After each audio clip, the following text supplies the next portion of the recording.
Hey guys, welcome back to After Hours with me, your host, Jimmy Thistle. I've just noticed it's a bit dark in here. Autumn's obviously, or fall if you're in the US. Autumn's obviously coming. It's dark outside. I don't know if you want the light on in the background or if it's better just to see my face with a little bit of ambience in the background. What I'll do at the end of this episode, I'll put the light on and we'll see what's better. Always just flying by the seat of my pants. So, today, if I've got all my workings and my drop days worked out, will be the 31st of October, Halloween. Ooh, spooky. Or if you're on the Isle of Man, Hop Tune. That's what we call it over here. So, yeah, I will be on my way back to the island.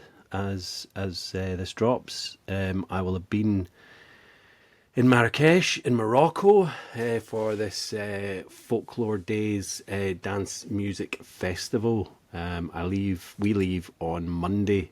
I'm recording this on the 16th of October, so we're away for 2 weeks. Hopefully, all of my episodes that I've recorded and edited and done the intros for will be dropping while I'm out there, because I probably won't have that much internet. I mean, I say that, I probably will have internet, in the apartment, in the hotel, in the villa that we're staying in. Also getting like one of these eSIMs, I don't know, all the technology, there's everything now. So, although we're going to, a city in the desert at the bottom of the Atlas Mountains, which is going to be absolutely beautiful, I'm pretty sure technology is, there. I'm not being ignorant and thinking it's not. I just think that we'll be so busy that, probably won't have time to kind of do my usual posting of reels and that. So I'm trying to get them all scheduled, which I can do through Instagram and Spotify and YouTube and that. So hopefully there won't be a kind of break or a lapse in you guys getting the latest episode. But yeah, so this Kim's episode should be out on the 31st of October, and then it's November, guys. Do you know what I mean? Like, where has the year gone? Like, really, seriously. I will mention the wedding again because, it seems like, only yesterday we had like months and months and months to lead up to the wedding, and then it happened and it was amazing, and now it's like summer's been and gone, and now it's autumn, and then when we get back we're kind of getting into winter. So yeah, I will mention again, obviously anyone that wants to sign up to Sober Seasons, you don't have to have joined at the beginning of the autumn season. Just join whenever, guys. Not everyone is exactly on the start, or through the 90 days that's going on, and as I say, there's a new one starting on the 21st of December. So yeah, by all means join at any time, guys. It's a great little support group. Everyone's there helping each other, and it's a great little group. As I say, it's small, but we want it to grow and get bigger. So yeah, today on After Hours we've got Kim. Kim is on Instagram at Sober Kimbo.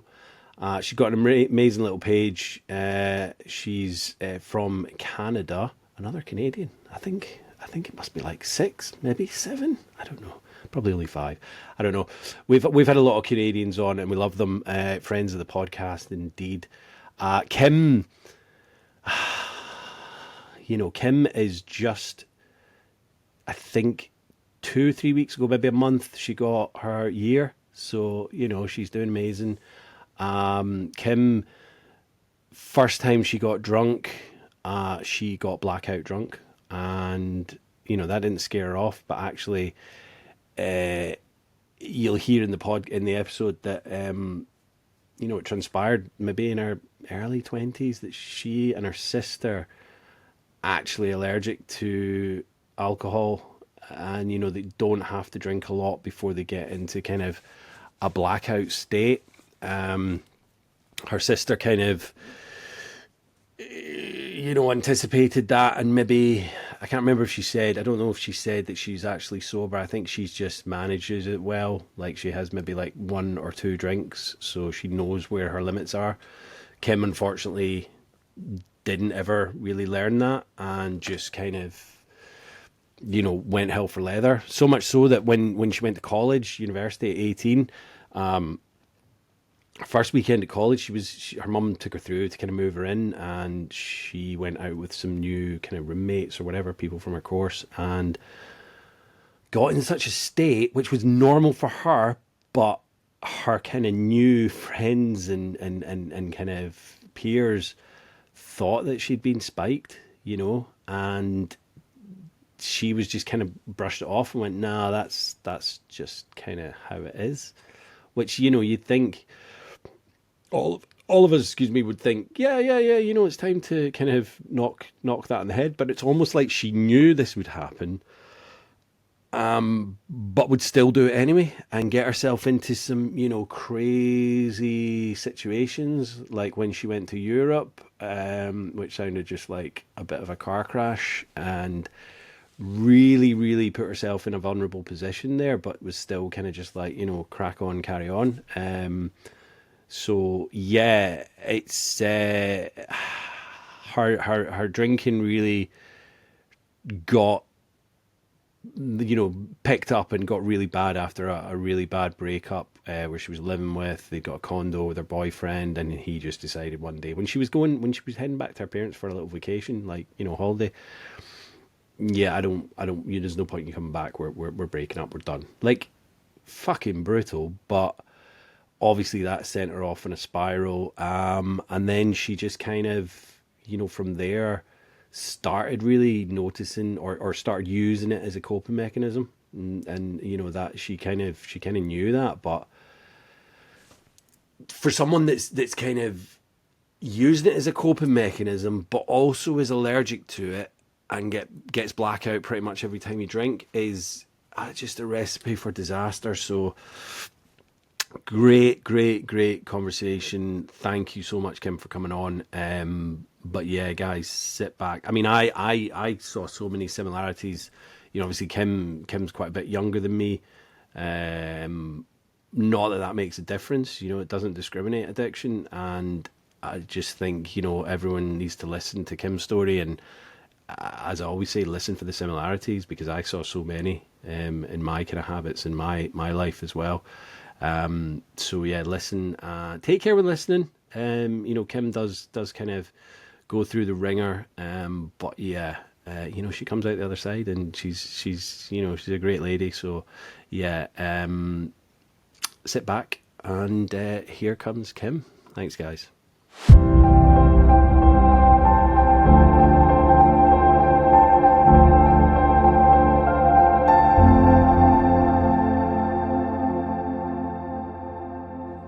Kim, welcome to After Hours. How are you today? I'm doing great. How are you? Yeah, I'm good, thanks. I'm good. I'm just kind of having a bit of a quiet Sunday. I enjoy doing podcasts on a Sunday because the family are out. They do a kind of Manx dancing thing, so they're all out of the house. So it's nice to just kind of chill and do a podcast in a bit of peace and quiet. There's no one running about and making noises. So whereabouts are you in the world? I live in Nova Scotia, Canada, so the Nice. east coast of Canada. Yeah. Nice. Yeah, do you know what? I'm getting a lot of Canadians on the podcast, which is just Okay. amazing. Yeah, Okay. I love it. So Nova Scotia, New Scotland is that, yeah? Yeah. Yeah. I think that's what Scotland? it. Yeah. Sorry? Yeah, Yeah. yeah. Well, I'm from Scotland That's originally, right. so yeah, yeah. Yeah. Yeah. So tell us a bit about yourself, about your childhood, and like when you had your first drink, Kim. All right. Yeah, so grew up on the east coast of Canada. I had a pretty normal, decent childhood. Hmm. Um, Nothing, too much to write home about there, but I had my first drink, I think, when I was 14. Hmm. Um, and I still remember, well, I don't really remember, but I do remember getting blackout drunk the first time that I ever tried alcohol. Right. Um, so it was kind of funny. Like, I knew from that moment that not that I had a drinking problem, that I was like, okay, wow, like I don't react well to alcohol. Right. Uh, Okay. it wasn't a good first experience for me for sure, but that did not scare me away from alcohol whatsoever. And do you think, I mean, 14, I was 14, it seems like the kind of pinnacle age that a lot of people do it. And is the drinking age in your area, is that like the legal age, is that 18 or 21 where you are? It's actually 19 here. 19. Oh, interesting. Okay. Yeah. So were you out with friends when you did that at 14, or was it at home or? I was with friends. I remember somebody from school got us two water bottles full of vodka, and we went to like a park down the street, met up with some guys. There was like six of us, and yeah, I'm pretty sure I chugged like half of a bottle. Yeah. Yeah. Like you don't need much. I mean, I think Oh, no. my first drinking experience with friends was, I think we'd bought like four bottles of cider each, and I think I only remember drinking three of them. I don't remember whether I drank the fourth or not. I don't remember, but I was like you. I was kind of blackout drunk, but up until I was blackout drunk, I enjoyed it. I enjoyed the buzz that it gave me. Yeah. You know. Um, so was that? Did you enjoy it? And you thought, I want to do this again? And I think I enjoyed like the thrill of it. yeah, And even throughout my whole drinking career, I it was the anticipation, the excitement of like what it could be, I guess. And I was such an anxious, shy kid that I just enjoyed that it would help take me out of my shell. But it's yeah. interesting because I don't think I ever really enjoyed being drunk. I always, until I was blackout drunk, which was never my intention, I always Mhm. was like, oh, well, like I'm not even drunk. So like I was always probably chasing that first little buzz, I guess. I maybe enjoyed it for like the first, 20 minutes. Yeah, yeah, yeah. Um, but then there was just a switch that went off and I just wasn't there anymore. Like everyone always joked about like, oh, we could tell like in your eyes like you were gone. And I never wanted to get blackout drunk, but I just never thought I was drunk until I was too drunk. And I was always, yeah, is Yeah. Like people that I knew seemed to have, like, they knew where their limits were, and it wasn't like a limit where they would then be like pass out drunk or being sick, or they just knew where their, I guess their kind of control limit was. Whereas with me, I didn't know that limit. I didn't know there was a limit. I just used to drink. And the thing with me was I wouldn't be sick and I wouldn't fall over. Like, I would just be blackout and I wouldn't know what I was doing, but yeah. I was still able to kind of function, if that makes sense, and still be part of the party, but just be the drunkest person in the room. Yeah. Yeah. Which is scary. Oh, it's so scary. And looking Yeah. back, it's like, how did I even not get into more scrapes and trouble and things like that? So how did it kind of develop through your kind of teen years? And did you stay on at school and go to college, or how did that work? Yeah, I did. So as a teenager, it almost became like an every weekend type Mm. of thing. Um, and I just remember always being so excited for the weekend to like have some drinks. And nothing, too bad ever happened throughout high school. Um, but I just really leaned on it because I was such a quiet kid, Mhm. to help me not feel, I guess, like awkward, have that, that social anxiety. And looking back, it's funny because I don't think it ever actually helped me, make any friends, or like I wasn't even the life of the party. Like I was the girl that would like fall asleep in the corner. Like Mm. it never helped me. It just helped me in those moments not feel anxious, which I guess is what I liked. Yeah. But yeah, I went on throughout high school. Like I had a normal, high school experience. I then went off to college. Um, when I was 18, I went to college in Montreal. So the drinking age in Montreal is actually 18 instead of Okay. 19. It's I think the only province in Canada that's the drinking age.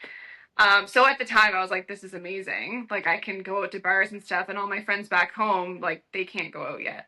Yeah. Yeah. Um, so yeah, I went off to college. funny little story, not really funny. I remember I stayed in a residence there at the school, and the Hmm. first night that I was there, my mom was with me, and I got so drunk. I puked everywhere. My poor mother had to clean it up. I remember these two students who I guess I had met the night before. They came and knocked on my door in the morning, and they just wanted to check on me because they thought that I had been given drugs or something because I was just so out of it. Yeah, They were so concerned, and I was like, "What? No, like I'm fine." this like, is yeah, this is just like how I that's what drink. alcohol does to me. Yeah, like it turns me into a different person. I'm not there, and Yeah. yeah, it's terrifying. And I definitely, yeah, didn't have an off switch. so was that night, and your mum was there? Were you out with your mum, or was she just kind of staying back? And No, she was just there. She had like taken me up to school, so yeah, she was just staying in the room. And I had gone out with, I don't know, I didn't know anybody there, yeah, yeah, yeah. so Well, that's kind of university or college, you know. yeah, for And sure. but Yeah. was that reaction to the alcohol like just the kind of norm for you? You were just like, yeah, this is just how I roll, kind of thing. And Yeah, pretty much. yeah, Which, like, I didn't remember anything about the night, so I was just like, oh, like, probably embarrassed, and I was just like, oh, like, I'm fine. Like, yeah. but that was a normal thing for me. Like, this had happened before. People would be like, "Are you okay? Like, did you get drugged?" And I'm like, "No." No, like, this is just how I I don't am. know. Yeah, yeah, and it's it's funny because my, sorry, no, no. Go on, go on. um, my sister and I both, um, we always say we don't react well to alcohol. Like when we started drinking as teenagers, she's a couple years older than me. Hmm. We both very quickly become a different person and just kind of not be there. Like it didn't take much for us to kind of black out. Yeah, Used to always joke about how like, oh, like we're allergic to alcohol. Like we just don't deal with it well. Like turns out I like actually am allergic to yeah, alcohol. Um, but yeah. yeah, she kind of was able to get a handle on it and she learned her limits, whereas I did not. The thing is, with alcohol, it's. I mean, I don't know what I think. Canada's got a few more like kind of warnings and things on bottles, or certain provinces have started doing that. Here, all it says is drink responsibly. Now, the fact that you put that on a substance that makes you less responsible is just an oxymoron. You know, it's ridiculous. One's never enough and a thousand too many. Like once I would have one or two, like even if I went out and I said, right, to my maybe ex partner or something, she'd be like, well, I'm just going to go for one pint after work with a mate. That would then turn into like 15. Do you know what I mean? Because I knew, and I genuinely promised in my mind that I would only have one. But once I'd had that one, it was like all bets are off. I couldn't hold it back and go. And loads of people can do that. And whereas you're Yeah. getting quite blackout drunk, I guess with me, the alcohol just used to press this, excuse my French, but fuck it button, and I just used to like all bets were off. So Mhm. I didn't know that. Oh, I should only stop at 3 or 4 and then come home. I was just like, wherever this night's gonna go, that's where I'm gonna go with it. And it's crazy Yeah. because so many different people are allergic to it in so many different ways. Like, some people I know come out in blotches and things like that. They take Mhm. antihistamines in order to drink, and it's like, just So don't wild. drink. Yeah. Like, Yeah. It's so crazy because it's just so normalized and yeah, especially growing up, well, in many parts of the world, it's just a rite of passage. It's what people do to have a good time. It's what you think adults do to have a good time when you're a kid. It's what you know, think yeah, is a good time. But it's just actual poison. Like it's literal poison. You're poisoning your body, your mind, yeah, your soul, everything. And now that I've got a bit of clarity on, my life, I just look back and I'm like, holy crap, like that's insane. Like I did that to my body for so long. yeah. And it's sad because it is so normalized. And so many people lose control after the first drink. Hmm. And for me, like learning that that's not normal, like helped me accept that I had a problem because I just kind of thought that's what everyone was like, but it's not. I'm totally the same. I used to think that like this is what everyone was doing, going out and just drinking like Thursday, Friday, Saturday, possibly Sunday as well. I just thought that everybody Yeah. was doing that because it's normalized, and you look in media and on TV, film, music, everybody seems to be doing it, but not everybody is. Other people are having, they're maybe having it the odd time throughout a month or whatever, whereas Yeah. I would just find different groups of friends, whether it be college or work or just my normal friends. I would just always find someone that I could find to go out with. So for me, it was just a kind of constant thing. But it's interesting what you were saying about, I guess, the anxiety, and it gives you this kind of confidence. And I think we Mm. all suffer from that when we're younger. There's maybe like one or two people in high school that are like super confident and they don't need alcohol or drugs to, be outgoing and all that. For me, it was like, oh, there'd be so many things that I'd maybe have in my mind that I wanted to have a conversation with people about, but then I'd be like, oh no, that's stupid. I don't want to say that because that's not funny or this. And but then with the alcohol, it would just all come out, and I felt like like a superhero. And it's like Yeah. it's not how to live your life, by just Yeah. being drunk to be confident. And it's Um, funny because in those moments, you don't have that anxiety about what people will think or how they'll react. But then the next day, the anxiety is like 10 times worse than it would have been. You know what I mean? oh, Yeah. absolutely, like tenfold. And then I don't know what it was like with you, but like I just kind of drank a lot of the time throughout my 20s. I just kind of used it definitely as a social crutch, but like any free time I had, I wasn't getting blackout drunk, but I was drinking, in my apartment. I'd be watching a film, having a couple of glasses of wine with my housemates, without them. It didn't really matter. So it just became a thing that I did, and I didn't know the dangers of it. So I was like, well, this is just what I do. So how did it Yeah. develop after university? I mean, sorry, what did you do at uni? Did you, um, So I'm a dental hygienist. So nice. that's what I Oh, did. I did like a 3-year program straight from high school. yeah. Um, yeah. So that was fine. I mean, I drank pretty much every weekend though. I would take the bus into the city, and I had a few friends who were going to universities Hmm. in the city. My school was outside of downtown, which I say that was a good thing, but like I still drank just as much anyways. Yeah. Um so yeah, I mean luckily I got through school fine and everything. Yeah. Because I was young, I was able to, be hungover and get up and go to school and do everything that I normally could do. I mean, yeah, I didn't feel great, but like I You could didn't I didn't handle see it. it as a problem. Yeah, exactly. Yeah. Um And the thing is also, like at college, university, like when I was there, when I was in my early 20s, like the majority of people that you'd maybe go in on a Monday or whatever, or even a Wednesday lunchtime or whatever, they were kind of hungover because there was all these different bars that had offers on or nights on. So you were just all in it together, if that makes sense. It's like, oh, I feel like crap, and they're like, yeah, me too. Like we'll finish this up, and then maybe we'll go for a glass of wine after class or yeah. something like that. Yeah. The school that I went to though, um it wasn't like a big party school or anything. So it's kind of funny now looking back. I was pretty much the one who always wanted to drink. Like I was finding people to drink with, Yeah. any random person that would drink with me. Like people who were in my class, a lot of them lived close by and they were still living with their families and stuff like that. And I remember I would come to class or I would come to the clinic and they'd be like, Kim, like you smell like booze. And like they were probably concerned, but I just wanted to live that like university, like party lifestyle. All my friends back home Yeah. were kind of experiencing more of that. And I don't know, that's what I thought it was like. Yeah.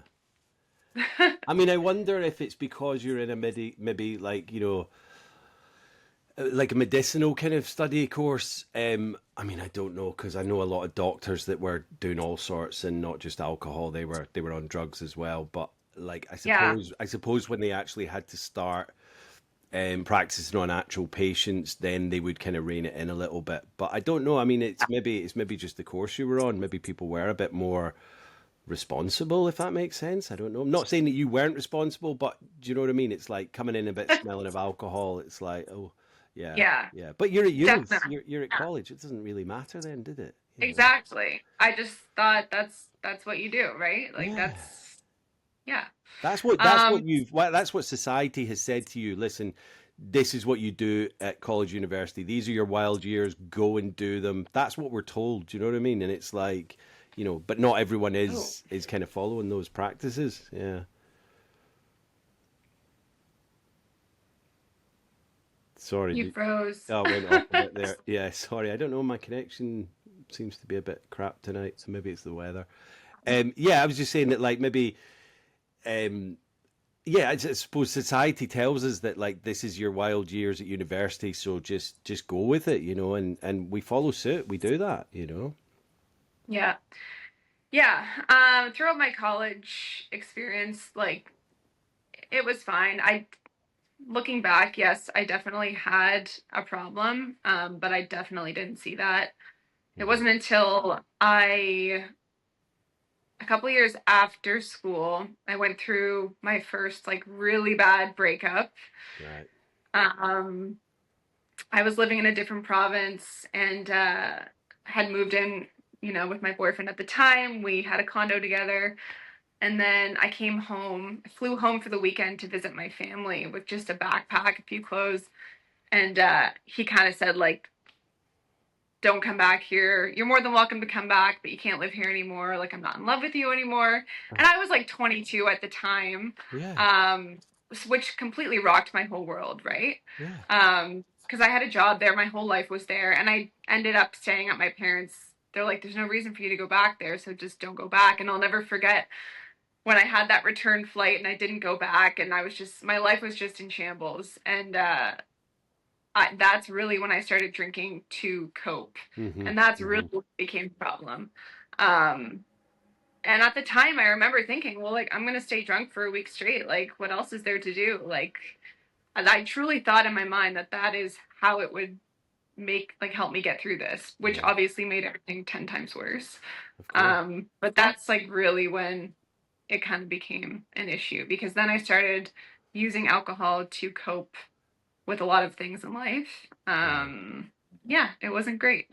And that breakup, you'd finished university at that point, but Yeah, were you working in your field, or were you just working kind of like a? I was working in my field. Yeah, Yeah. I had got my job there, and But the breakup wasn't anything to do with your drinking at all. It was just he had kind of. Let's say, I mean, it well, sounds pretty shitty what he did because obviously you've got a condo together and he's just said, "Don't come back." What the hell? That's like my it home. was. Yeah. But the funny thing is, it definitely did have something to do with my drinking, which at the time I didn't think it did. Hmm. I was so angry, but I do remember when he dropped me off at the airport to go home that weekend to visit my parents. I was like, oh, I'm just gonna have a glass of wine before. And I remember he called me an alcoholic, and Right. I was absolutely like crushed by that. I was like, how dare you call me that? Yeah. Um, because that word, oh my God, I did not want to be that. Of Like, course of not. course, I'm going to have a glass of wine before I go on a flight. Like, that's totally normal. That's what everyone does. Yeah. um, yeah, right? Yeah. Like, how could I not? Yeah. So yeah, looking back, I'm sure it did because there were a couple instances that I remember one time I was cooking dinner and Hmm. he went out for a little bit and he came back. I don't remember any of this. He came back and I was just completely blackout drunk and he was like, "What the actual fuck?" Like, because Right. I remember had a little bar cart in the condo and I was like filling that thing with water because like I'd be taking sips here and there because I only worked like 4 days a week, so I would have a few days off a week and I was just so in the habit of like drinking all the time. I wasn't drinking every day, but if I was going to go to the beach or if I was going to go do something, like, of course I'm going to have a few drinks. Like, Yeah. And so I yeah, get I definitely, yeah. Well, I get that because it's like you're in this condo, and I was the same. Like when I had apartments, and I was in my 20s, and you feel like you've made it. You're grown up. This is your life now. You're living in your own apartment, whatever. And it's like, well, I can just have a drink in the house because it's sophisticated. It's fun, Yeah. Um, and I guess like the way that you and I and other people on the podcast are built, we enjoy it. We enjoy the kind of, I don't know, the looseness and the freedom that it gives us. So we're just kind of in that. Yeah, I enjoyed the feeling of it, especially right at the beginning of those first couple of drinks of an evening. So you're sitting there, you're cooking dinner, your boyfriend's out, you're like, oh yeah, I'll have a couple of. But again, there's no off switch, is there? So it's like he's come home and you're like passed out or whatever, and just an absolute Yeah. mess. Yeah, Jesus. Yeah. So we're back at your like parents' house after the breakup, and then you're saying you were just kind of drinking. Did you live there then permanently, or go back to kind of Montreal, or I didn't. I stayed home. Um, I was at my parents' house for a couple months. Mm. I was an absolute disaster. And had they noticed your drinking as well at this point, or They did, yeah. I remember I had like a box of wine just like in my closet, and I was just in bed for like a week straight and just like watching like music videos and like crying. And my poor parents, they say like we did not know what to do. Like they were just, yeah, they had no idea what to do, so they just kind of like let me do my thing. yeah, Um yeah, I think they thought like, okay, we'll just let her do this and hopefully it will yeah, just be a she'll phase. she's had She'll a be horrible fine. she's had a horrible breakup, and she's kind of, okay, she's maybe drinking, but she's in a room, but this is just a phase, she's gonna come through it, and she'll be back to normal Kimberly again. Yeah. Yeah. And did Yeah, so that went on for a few weeks, and then I had the bright idea that I was going to go to Europe on a trip because I just went through this horrible thing, and I don't have a job now, so I have all this free time. I have some savings that I've made from my job. I was like, I'll go on like a Europe trip on hmm my own, and like this will fix everything. of course it will, yeah, absolutely. So what do I do on this trip? Get absolutely obliterated every single day. Yeah. Um, it was really bad, actually. Where did you go? I, I started off in Barcelona, Yeah. and then I left on like a group tour in London, and I only made it to a few countries. It was one of those trips where you're basically in one place for one night, and then you're traveling the next day. Like you're in Yeah. the country for one day, you stay overnight, travel somewhere else the next day.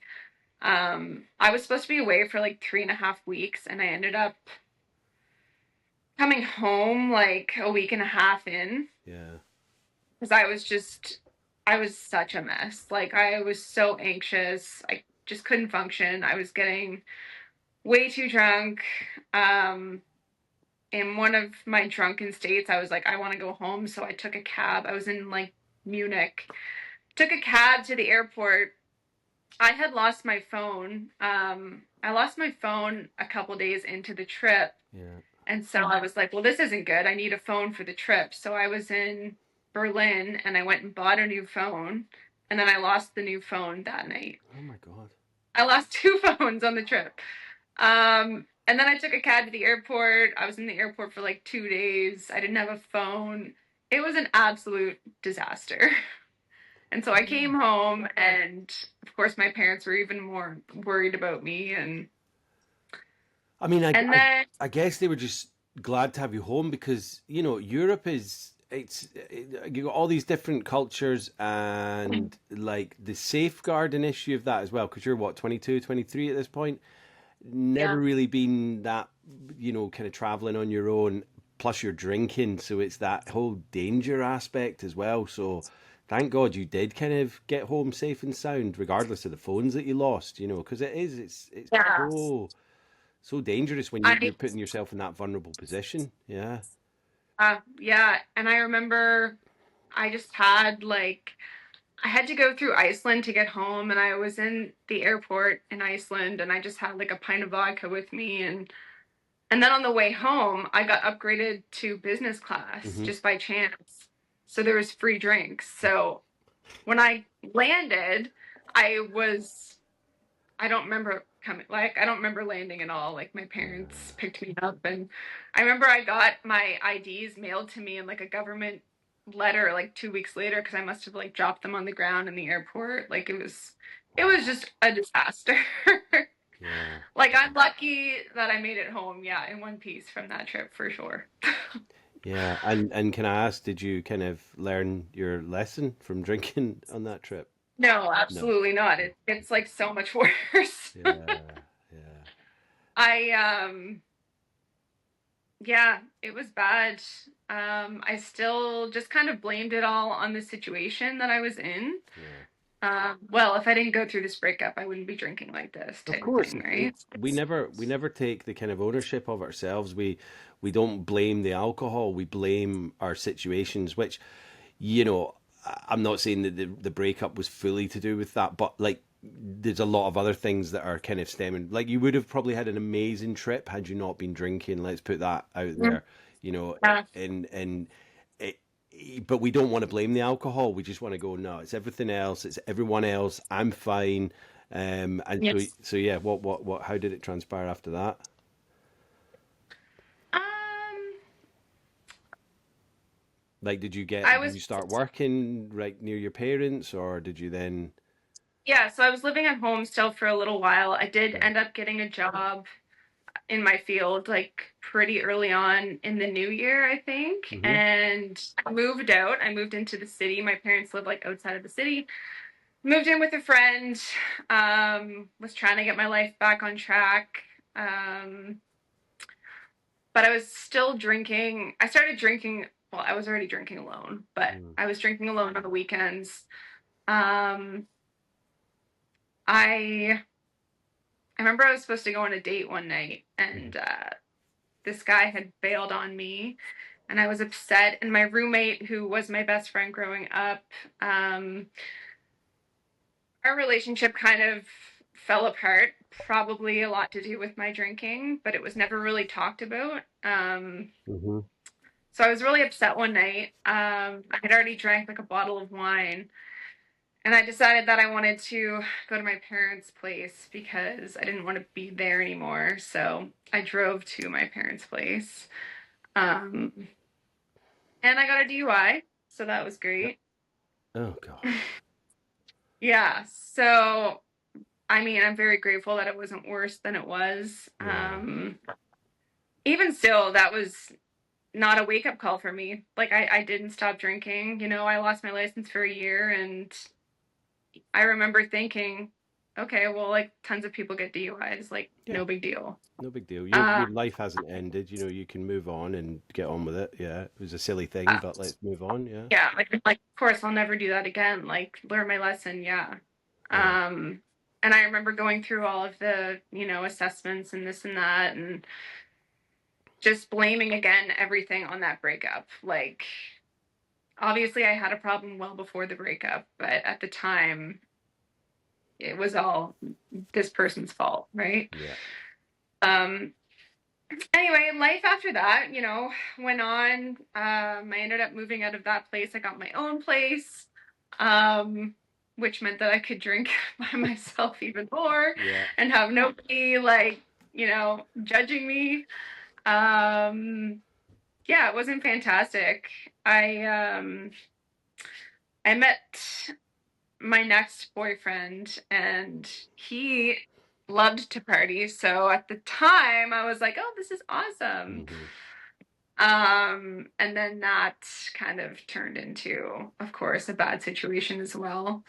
And I was, again, like I was in my 20s, and I just didn't really see anything wrong with this. Like, this is just what people in their 20s do. Like, they party every weekend. I wasn't drinking every day. Mm-hmm. I You was still still got your going to work. job. You still got your job. Yeah. You're holding down that. So it's like, you know, what's the Yeah. problem? Yeah. Yeah. Yeah. Um, and then I got into other substances when I was about 26, Okay. which honestly, thank God I waited until I was 26. Mm. I was always very adamant about not, doing any drugs. I always said I would never do that. And I'm shocked that I never had, considering once I was drunk, I Yeah. had no control over anything. Yeah. Um, but it's funny how we always say we're never going to do something until we do it. Oh, without a doubt. I mean, I smoked weed and I took other bits and bobs, but I always said I would never do coke or ecstasy, heroin, I've never done heroin, but coke and ecstasy, yeah, I did a lot of that. But I'd made these boundaries for myself, and then one night I just crossed them, and then that was it. And I was like, Yeah. oh, what was I even, complaining about, But thankfully, I've never done heroin, so yeah. So what was your kind of substances then that you got into? Yeah. The first drug that I ever tried was ecstasy, MDMA. Hmm. Um, and I loved it, of course. I only did that one a handful of times. Yeah, But yeah, cocaine was a big one. yeah. Alcohol was definitely like my thing. Hmm. I wasn't doing cocaine every time that I was drinking. But my ex, I mean, he did quite a bit of it, and it was pretty much always around. So I was never gonna say no. We'll just put it that Yeah, way. yeah. And Yeah, plus, you can drink more when you're on cocaine. Like that's the thing. It kind of you yeah, don't go to blackout. You can put away so much exactly. more, and yeah. And yeah, it almost made me drink a little bit less, Hmm. which I liked. And I remember at the beginning, of course, like anything, at the beginning it's so much fun. And I remember almost feeling less hungover when I did that. And I was like, oh, this is amazing. Yeah. Mind you, I would barely sleep, right? Yeah. Yeah, it was definitely, it was, again, it was fun until it very much wasn't. Hmm. It was a pretty quick, um, like decline. Like it was really fun. And then I would do it and I would get super paranoid. Um, I would go like hide under the blanket. Like I would just act like a complete weirdo. Hmm. But that would stop me from doing it. Like just like the drinking, it turned me into an awful person, but that never stopped me. Yeah, yeah. You. I always thought like this time's gonna be different, or like this is gonna be fun, or like it's fun for the first little bit, like with most drugs or alcohol, like you're always chasing that first Yeah. high, but you're never gonna get there again. Never gonna get there again. It's never gonna be as good that one time that you had it at that perfect storm time where it was like you didn't maybe have as much alcohol as you normally would or as much cocaine and it was like, oh my God, this is amazing. And then you're always getting the kind of I don't know, the ratio of it mixed up. I'm not saying that there's a perfect ratio, but for me, it was like I would always just take more alcohol and more cocaine, and yeah, you'd never get to that one point where it was like, oh, I remember this being amazing. But I think we always glamorize it and we think there was that perfect time when we took it. And it probably really wasn't. I know. And it's, Yeah, I feel like we don't even. It's all a fantasy. Like yeah, even basing off of memories, it's not even real. Like we're just romanticizing it in our heads, and that idea of what we wanted, it's like it's almost like we think we remember that, but like, was it really that fun? Like, probably not. yeah, yeah. I mean, it's always the nights that I kind of remember, oh, it was a good night. It was probably just one of those run of the mill nights where we did a few bars in a club and then went back to an after party or whatever. But it was like you kind of you look back and you go, oh, it was this amazing night. When you were in it, it was probably just a kind of run of the mill, seedy type, dirty night where it was back at some random's flat and just talking absolute shit all night. So yeah, but we do, and I think everyone else that's going out on a Friday, Saturday night I don't mean to speculate on them, but they're probably just having not that great a time. They're chasing Yeah, something that doesn't really exist. Yeah, yeah, exactly. yeah. Well said. Thank you. Yeah. So did you kind of get to a kind of rock bottom, or how did it kind of keep going with that? And was it the cocaine building up, or just the alcohol, really? It was more so the alcohol. So I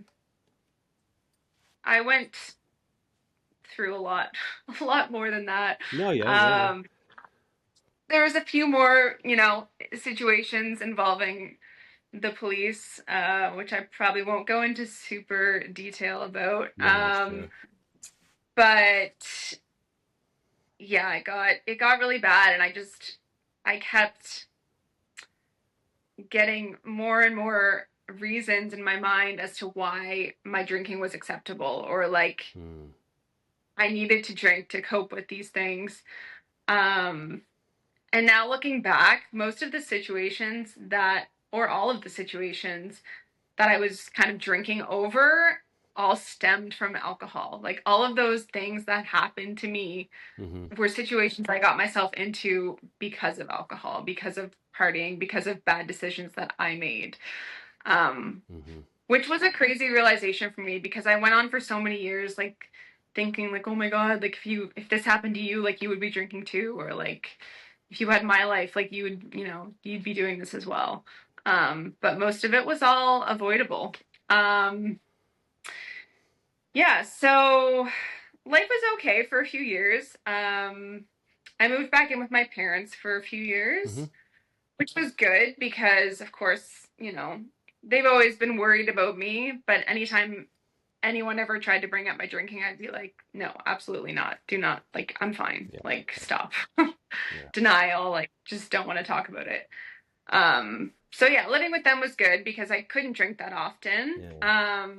But every time that I had the chance to, like every time I drank, went balls to the wall. Yeah. Um, yeah, I ended up building a house a couple years ago. Oh wow. Not really sure how I I did that. Um, but once I moved in here, and kind of had my own space, and I was like, oh my God, like I can do whatever I want. Like Mm-hmm. this is amazing. Like I'm not with my parents anymore.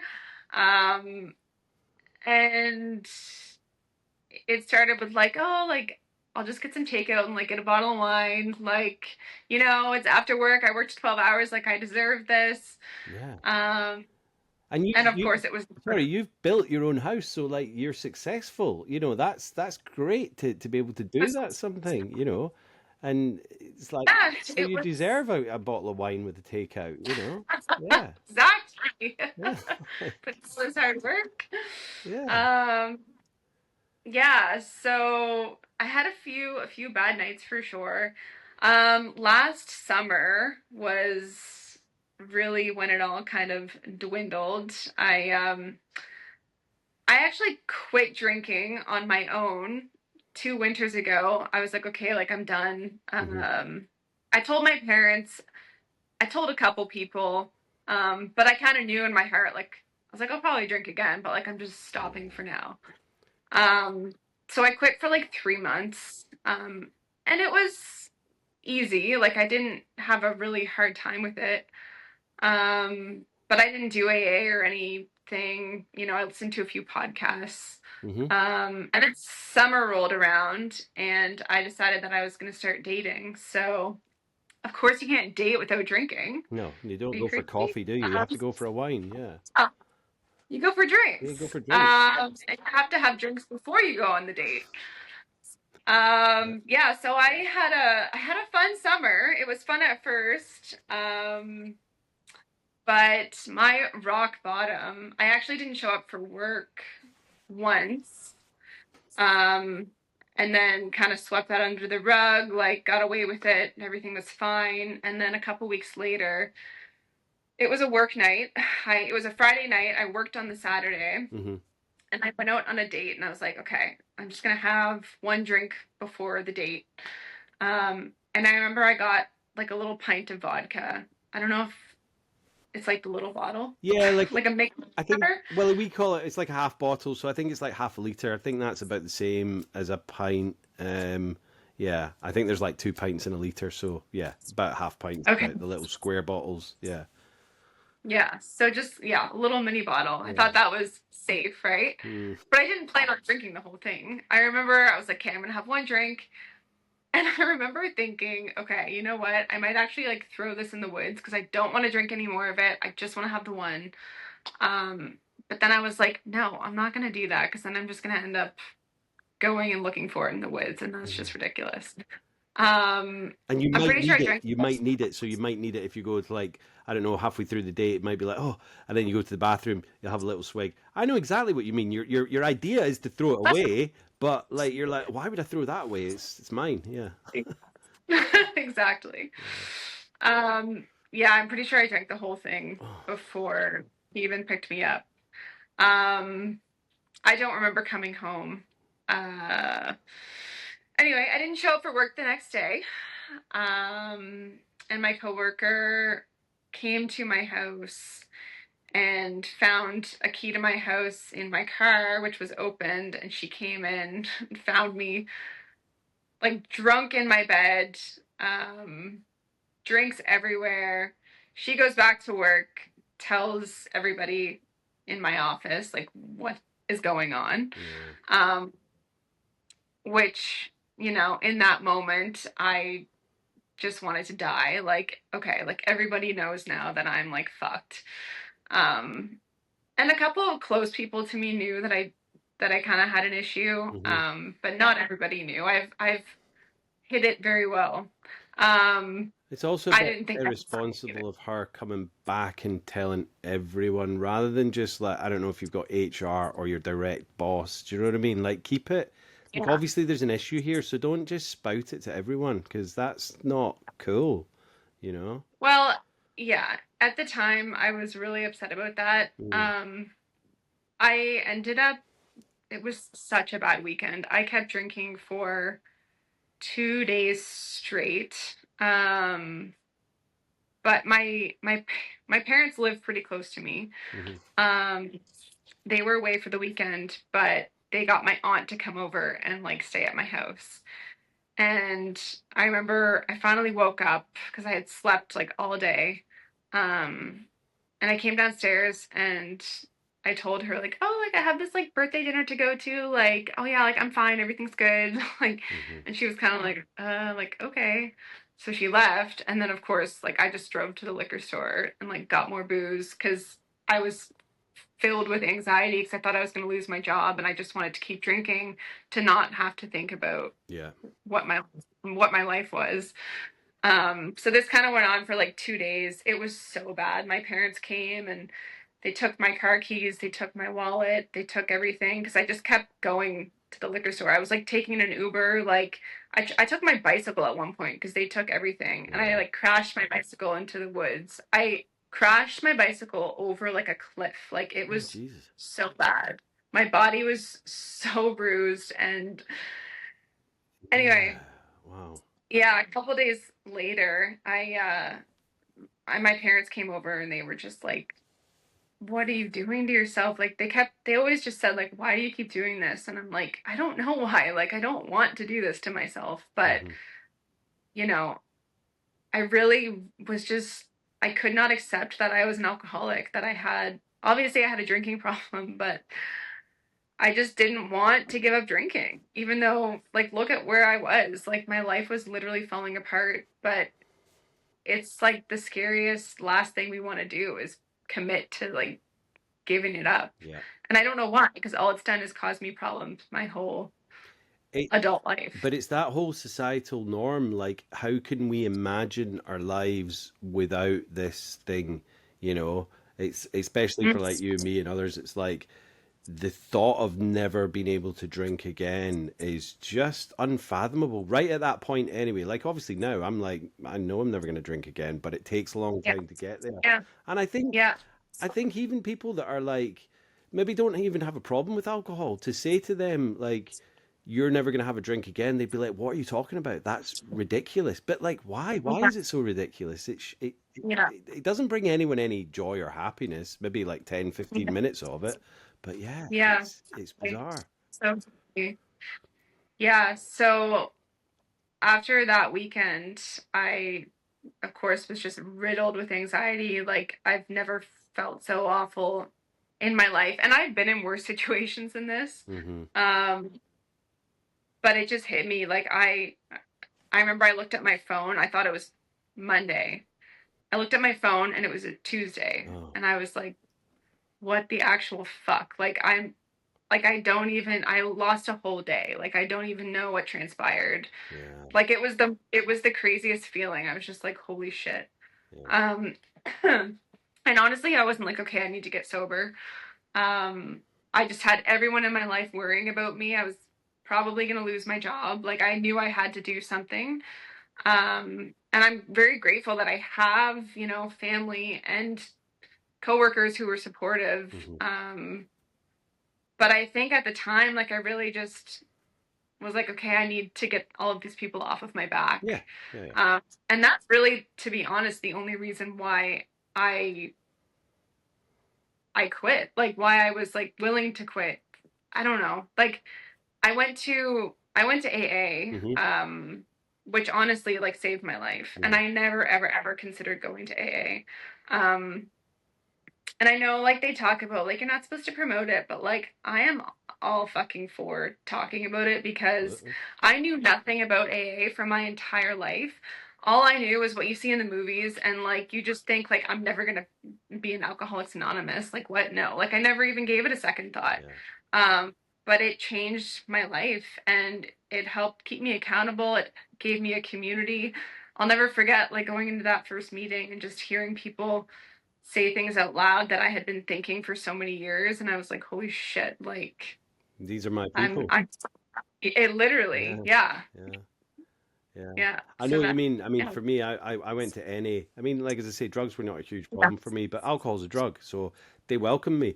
And yeah, Yeah. for the first year of my sobriety, like I went like every single day, did all my 90 meetings in 90 days and all that at the beginning, and I just did militantly, did all the service that I could, and yeah, it totally changed my life. I'm not religious. My higher power is the universe, but each to their own Mm, and all that. yeah. But walking into those rooms those first couple of times, and I started opening up, and I was like, wow, these people are the same as me, and I never really had that before.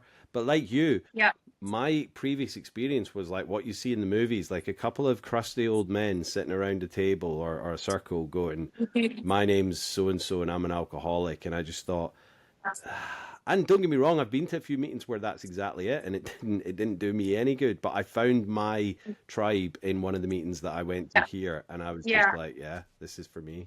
Yeah. Yeah. It's honestly amazing. Yeah. And do you I still go? I do, yeah. Yeah, good, good. Yeah. Yeah, I go to usually like if I try to get to at least 3 meetings a week. cool. Yeah. Yeah. Um, it's kind of funny. So a couple months before I quit, I was super drunk one night, ended up at my friend's apartment. Um, this is the same friend actually who I work with, Mm-hmm. who ended up telling everyone at work, which honestly ended up being a blessing in disguise. Yeah, yeah, I've worked at the same place for 10 years and I'm glad that everyone knows. At the beginning I wanted to die, but I'm very open about my sobriety. Like I will tell anyone because I've been able to help people, which is amazing yeah. and mind blowing. I never thought that I'd even be able to help myself. Um, but anyways, back to the story. So I end up at her apartment one night, and I came to outside of the apartment building at like 3 in the morning, Mm-hmm. and I couldn't get in. I'm locked out, and I'm like, oh my god, what am I gonna do? So what do? I call every single person in the apartment building in hopes that somebody will let me in. Mm, And I remember this guy comes down and lets me in. He didn't say anything to me. And I was like, oh, he must be up partying too. Like, that's all I remember. Anyway, I go upstairs. Her door was open, went and slept on her couch. A couple months later, she was the one actually who suggested to me, like, I think you should try AA. yeah. And at first I was like, absolutely not. But then this kind of all went down, and I was like, okay, fine. Like, I'll go. So she was like, I know somebody who goes, like, I can connect you with them. So she gave me his number. And the guy that brought me to my first meeting was the same guy that let me in that night. Oh, wow. Yeah, so that's kind of a cool story. That's And kind of fortuitous and serendipitous, isn't it? That it's like yeah, these little yeah. signs. Yeah. Yeah, so he'd been sober for 3 years, and he went here and there, but he hadn't been for a while. So he is really involved now. So I kind of helped him in a way as well. I got him back into it, and Mm-hmm. I never would have went on my own. Like if it wasn't for somebody bringing me through those doors, Of I course. don't think I would have made it. So I owe a lot to him and to my friend, and yeah, to the program itself. I am a huge advocate. I think even if, a lot of people think, oh, I'm not religious, like I'm not going to do AA, but like, as you know, AA, NA, Mm-hmm. whatever, like it's really not about that.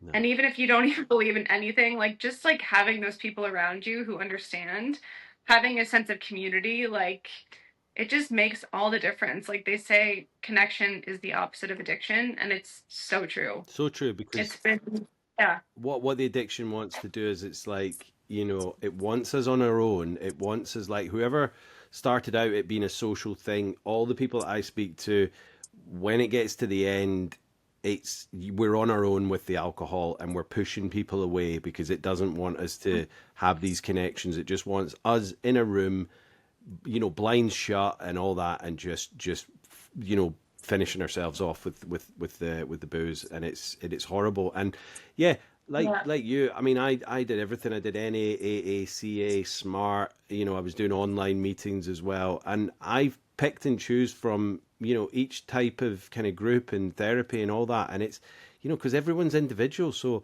yeah, AA might work for one, like there might be twins that are going through alcoholism or drug addiction, and one might go to AA and one might not do any meetings at all, but they both get sober. So it's not about one one exactly. one size fits all. So Yeah, and I think I know some people that are like, oh yeah, and they're dead against it, and I'm like, no, what? You know what? It gets millions of people sober every year. So like, how could you be against that? It's yeah, amazing. yeah. And there's, like you've mentioned, there's so many different like avenues that you can take. There's so much more than just AA. Exactly. And yeah, I don't think you have to do AA to get sober or to maintain sobriety or to live a great life. I'm not like you have to go to AA, but I know it helped me and Yeah. just like just helped keep me accountable. Like just having something other than just myself or like the few people in, my life who know or whatever. Hmm. Um yeah, that was a huge thing for me, just holding me accountable for Yeah. sure. And then yeah, yeah, it Yeah, was and if it great. works, it works, and like, so what advice would you give to someone that was maybe kind of like sober curious, or just, struggling in the first couple of days, or wanting to get sober? What advice would you give them? I think again, just the most beneficial thing is finding other people who are on a similar journey or who have gone through a similar thing because you Yeah. have to have connection. You have to have people you can reach out to um because again, like addiction wants you alone and if you just try to do it on your own, I think that's the biggest mistake that you can make. Hmm. Um because and a lot of people think I can do it on my own and a lot of people don't want to tell anyone. I know it's really scary to tell people because saying it out loud makes it real, but it was the best thing I've ever done. And the first time trying to get sober, just kind of doing it on my own, like I didn't have that like accountability, and I think that's Oh, so it's crucial. And it's not to say that you're going to be perfect and you're going to like not mess up, like, but having those people to reach out to if and when you do is so important as well. without a doubt, and Yeah. just knowing that you're not alone. That's it. It's like these people have gone Nice. through the same Excellent. thing, and It helps so much. There's something about it's so wild, like being in a room full of people who have, you're talking about some of the worst things that you've yeah, ever experienced or ever done. And I've, talked about things that I never thought I would tell anybody. And then they're like, oh yeah, like I did that too. And it's like, it just takes away the power, right? Like, you're yeah. like, holy shit, like, I'm not the worst person in the world. Like, Yeah, yeah, yeah. You think you're yeah, like the lowest of the low, and then they're like, "Oh yeah, yeah, I did that years ago, or whatever." And I yeah, and I love the fact that being able to open up, because I hear a lot of people and they're like, "Oh, I can't go to AA or Smart or this because," and I'm like, "Why?" And they're like, "What if I see someone I know?" And I'm like, "Dude, they're in there for exactly the same fucking reason you're in there. So there's going to be no judgment at all. Like, we're a tiny island yeah, over here, so everybody does know everyone's business, but." Like, yeah, they're there for the same reason as you, so they're not going to go starting saying, "Oh, I saw so yeah, and so." So it's yeah. yeah, it's absolute rubbish. But It's yeah, it's so wild. Like I was of course worried about that when I first started going as well. And I used to care so much what people thought about me, probably because I really didn't like myself yeah, and I was a piece of shit most of the time. But now that I genuinely have been able to get to know myself without alcohol and I've gotten to like I love myself now for the first time in my life. yeah, yeah, yeah. I don't care what anyone thinks about me and I think that's because I becoming a better person. Um, so yeah, that's one of the best things about this whole experience, because I always used alcohol to try to like myself better, to try to get other people to like me. And it turns out like I needed to have no alcohol in order to get to know myself and become somebody that I like and that other people in turn will like also. Like it's wild. Oh, absolutely. I mean, learning I was always supposed to be is just the best thing that sobriety's brought me, without a doubt. Yeah, Uh, absolutely. so, Kimberly, do you regret getting sober? Absolutely not. It's the best thing I've ever done, and I wish I did it sooner, but I'm very grateful that I'm still young and that I have Yeah. hopefully more life ahead of me than behind me, and I can continue living this way and helping other people. And Oh, without a doubt. I Your Instagram page is amazing. I'll put that in the show notes because it's just ballooned. It's exploded, and you're helping so many people with your stories, which is just phenomenal, phenomenal, really. And I love it. I yeah, love the account. Yeah, yeah. thank you so much. It's it's been honestly such a nice outlet, and again, like connecting with people, and it's helped keep me sober because it's kind of like a little online journal, and I can just like let out my feelings, and then Yeah, other people are relating, and it's pretty cool. yeah. It's I feel very fortunate to I've always hated social media. Like it's always been, you go on there, you feel like you need to be this or that, or you're missing out on things. But now I don't even look at my personal Instagram. I have all these inspirational, people on there, and we're all helping each other. It's pretty cool. It's crazy because I think, I hear about other kind of communities as such on Instagram, and they can be very toxic, and people get, like Mm. hate messages and all that. To be honest, I don't see any of it. I know there is bad blood out there with even within the sober community. I've not come across it, and I'm sure you haven't Yeah. because it's all just love and people trying to support each other. Yes. And yeah, absolutely love it. Exactly. And like it's mostly all people who are in the same boat, and you're not following.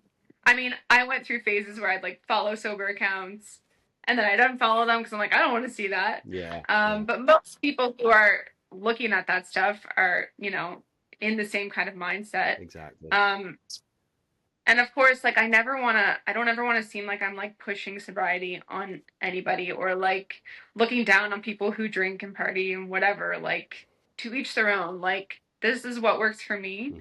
Hmm. Um, but yeah, to each their own. Oh no, without a doubt, without a doubt. And um, lastly, do you have like a kind of recommendation for like either a podcast, a book, or a film about recovery? Hmm. One of the first books that I read when I was still Hmm. drinking, which really stuck with me, was Love Warrior by Glennon Doyle. Oh right, Love her. Awesome. Yeah. I've not heard of that one. I'll look Um, that up. Yeah, it's not like a self-help book or anything. It's kind of just the story of her life. yeah, yeah. She's struggled with um, addiction and has been sober, I think, for quite a few years now. Hmm. And then my other favorite is The Unexpected Joys of Being Sober by Catherine Gray. Nice. Love that That's a one. great one. Yeah, yeah, I love Yeah. it. And it's funny, I watched Beautiful Boy not too long Oh, ago. Have you watched that? yeah, I read the Yeah. book. So that's the one with Steve Carell and Yeah. Timothy Chalamet. Um, Yeah. so I read the father's account of it. I haven't read the son's account, but the film is just amazing. So they're both based on the real stories. I Yeah. think the film's more Yeah. based on the father's story because it is A Beautiful Boy. That one's called as well. But I think the son did a story as well. Ah, such a good film, such a good film, and they're both amazing actors in it as well. I think he was Yeah. one of Timothy Chalamet's first films, I think, but he was just brilliant in it. Yeah. Yeah, he did so good. I remember watching that, like, I think it came out in 2018, Hmm. and I watched it, and I'm thinking, like, okay, my life, like, that's, like, my life's not that fucked up, like, I'm fine. Like, I really didn't think that I was like him at all, and then I watched it again recently, and I was like, holy shit, like, Yeah. we are not that different at all. Yeah, it's so funny, like, watching it through, now that I've accepted it, and then before I was in such denial. Yeah. Well, it's like what Yeah. we say, like look for the similarities and not the differences. And I've rewatched a lot of films about recovery since getting sober, and I'm like, wow, these are just like they're all kind of made for us, and it's amazing. That's why I like to get someone else's kind of recommendation, because I hear stuff that I've never even seen myself or read myself, like that book. I'll definitely be checking Yeah. that out because there's just so much out there, and it's all great kind of fodder for helping us, and kind of continuing our path on the journey. Yeah, yeah. Yeah, definitely. Cool. Well, is there anything else you want to kind of add to the listeners, Kim? Um, I think that's all I got for today. Yeah, no, cool. It's been an absolute pleasure kind of getting to know you, listening to your story, and well done on, yeah, what was it, a year on the 23rd of September? So well done on that. Yeah. 377 days, but who's counting? Wow, I love it. I love it. You know what? And it just, honestly, Kim, it just keeps getting better and better because I got 5 years in August. So, yeah, onwards and upwards, and yeah, there's so many more That's different amazing. things that are going to kind of unfold in the next couple of years. Yeah. Because I think when I got a year, I was like, right, now what? But yeah, Yeah. but then, honestly, Yeah. it keeps going and it keeps building and it keeps getting better. So yeah, yeah, I love to hear that because I feel like I am in kind of a weird headspace right now. I'm like, okay, like, because when I first got sober, I was like, I just want to get to a year. Everybody will fuck off and get off my back, and then I can just like go on and live my normal life. yeah, I mean, it very quickly became so much more than that. But now I'm kind of like, okay, like I did it. yeah. But now I'm like, now everyone says, okay, now the work begins. Like, year two is gonna suck, da da da da, which I don't agree with, and I'm glad to hear you say that because I need to hear that it gets Oh, better. it definitely does. I mean, I think sometimes with AA it can be a bit pessimistic, and and I'm not saying your group or whatever, but sometimes it's a bit like, oh, if you don't go to a meeting, you're going to relapse, and that's kind of the reason why I kind of distanced myself from it after a year, because I was like, Yes. I want to then move on to not having to rely on that, and I'm not trying to put thoughts in your head, but it can Yeah. be a little bit like, oh, this is your life now. Whereas, no, there's a whole different life out there. And once you've got that year, it's like, now I'm going to move on to phase two or three or whatever. And it does, honestly. The pink cloud for me is still happening. I love it. Yeah. Um, What did you call it? the, Big the hug? pink cloud, the pink cloud. Oh, wow. Yes. Yes. Yeah. So the pink cloud's still going for me, and people are going, "Oh yeah, that lasts for like 3 months, 6 months, and then you got to get into the darkness." And I'm like, "No, do you know what? Life is good." And I know that I was always one day at a time, but I'm like, yeah, I'm never gonna drink again, and I know that. But yeah, it takes time, but Yeah. honestly, it just keeps getting better. So just go with it, and then your next huge big milestone will be, I know it's a while away, but you've got 1,000 days looking forward to, and that's another amazing one. Once you get 1,000, it's like, Yeah. That's huge. yeah, yeah, That is. yeah. Well, Yeah, I will say, to anyone who is struggling and like is scared to get through those the first few weeks do suck. yeah, But if you get through that, then it gets so much fucking better. Like everything in life just becomes more clear and you appreciate the little things. You sleep better. Everything just gets better. And I'm just so grateful that finally, I got that gift of desperation to make a change, and I'm finally able to see things in such a better light. And I didn't know life could be, this good. Of course, life's not perfect, but I thought that life did not exist without alcohol, and it turns out that it's so much better. so much better. What is it they say? Like my worst day sober Mhm. far outweighs my worst day drunk. Yeah, Best be or best drinking. day Yeah. drinking. Yeah, yeah, I got it right. Yeah. But it's exactly that. Yeah. There's so much more we can do with it. So, yeah, no, I think that's a perfect place to end it. But thank you again, Kim, so much for coming on. Been a pleasure, and Yeah. Having, catch you soon. Cheers. sounds good. Take care. You too. Cheers. Bye bye. Bye Bye. bye. Thank you so much, Kim. Yeah, what a hectic and chaotic life with alcohol. As I said, that breakup kind of led her on the kind of dark path to pretty much destruction, you know, getting herself into so many different scrapes and problems with police involved, you know, a DUI. And you'd think that any of these situations, you know, on their own, isolated, would be a kind of red flag for someone and go, yeah, do you know what? Alcohol's not for me. But with us, it really doesn't. And we just kind of keep going for it because, like, I think with Kim and myself, it becomes this,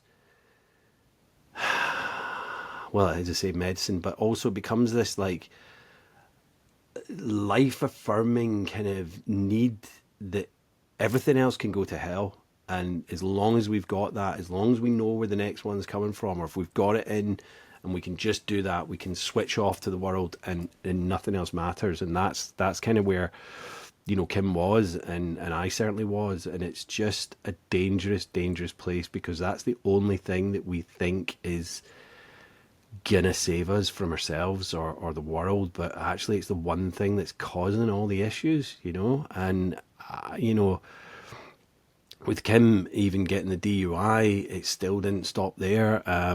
But then, you know, thankfully she found AA, and you know, as we were saying in there, it's not for everyone. And you know, I suppose they don't want you to promote it, but why not? You know, if it works for Kim. And it's interesting for someone, you know, as young as Kim to be going into those rooms, because you know they can be it can be like a bit of an old fashioned method now. I think that a lot of young people aren't going and sitting in the rooms, but Kim seems to swear by it, which is amazing. And it's just been a huge kind of turning point for her in her life. To go to 3 meetings a week is just phenomenal.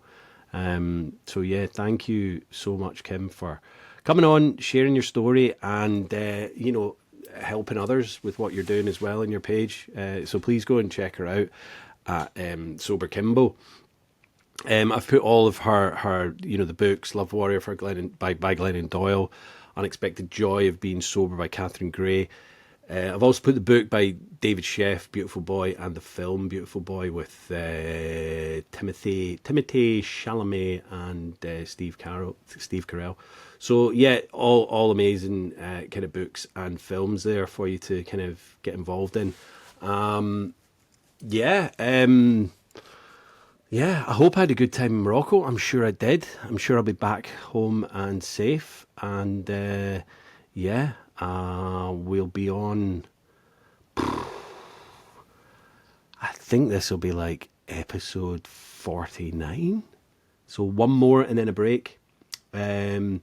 Should be Will Gordon next week. I am gonna, because I've had a little bit of a break, I'm gonna record that with Will and then hopefully get it edited and out the following day. So fingers crossed that it all goes to plan.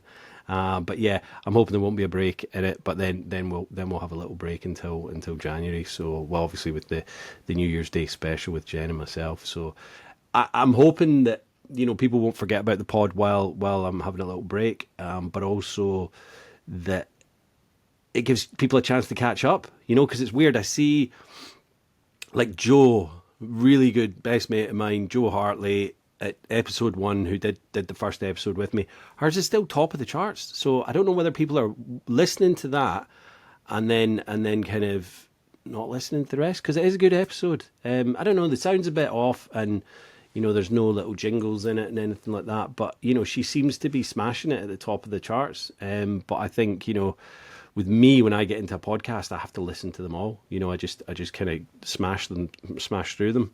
So I hope people kind of, when I'm having a break with it, can have a chance to catch up and still be listening to the podcast while I'm having this little break. But you know, it's Christmas, it's winter, there's stuff to do. It will be it's still a busy time for me in gardening. Obviously the weather's crap, but I've got my waterproofs and that, so that's going to be, you know, one of those things. And before we know it, it's going to be January, February. Well, people will be doing dry January. Obviously sober seasons will be starting up on 21st of December. It never stops, but you know, that'll be the new season. So yeah, hit the share, hit the subscribe, hit the share button, hit the 5-star review, put comments on, guys. I got a message from Spotify the other day that said, with the amount of episodes and the airplay that you're getting, you should have 700 subscribers now. I've only got 177 on Spotify. So guys, let's get that number up. If you are listening and not subscribed, just hit the subscribe button. It's free. It's not going to cause you any grief, other than the fact that you will get an email or a message or a pop-up on your phone whenever there's a new episode. So do that, and then you'll be obviously first in line when the new episodes air in January, or for that New Year's Day episode. So yeah, thank you so much to everyone that has subscribed so far, and people that put comments on. We go through little phases of like loads of comments and then none at all. So yeah, just keep commenting, guys. It's great. It lets people know what kind of podcast they're getting into, and let's just keep it growing, guys, because I'm enjoying doing it, and I love speaking to people about their recovery and their hope and their past kind of traumas and stuff. So obviously I don't love hearing that, but I love when people can get their stories out and it's going to help people. So that's what it's all about. So until next week, guys, stay safe, stay sober, and stay supportive. Peace. Love you all.